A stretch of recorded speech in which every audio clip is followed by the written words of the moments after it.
Aqui estamos com mais um micro-ondas aqui, fazendo as mesmas zoadas. Vamos colocar aqui 5 segundos.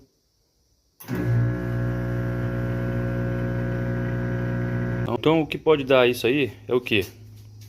Pode ser o magnetron, pode ser o capacitor, pode ser o diodo de alta ou pode ser o transformador, né? Então vamos abrir ele aí para ver o que está acontecendo.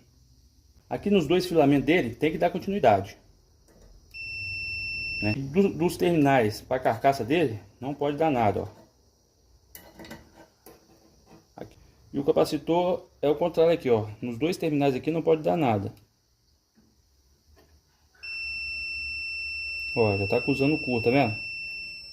E nem na carcaça também não pode dar nada.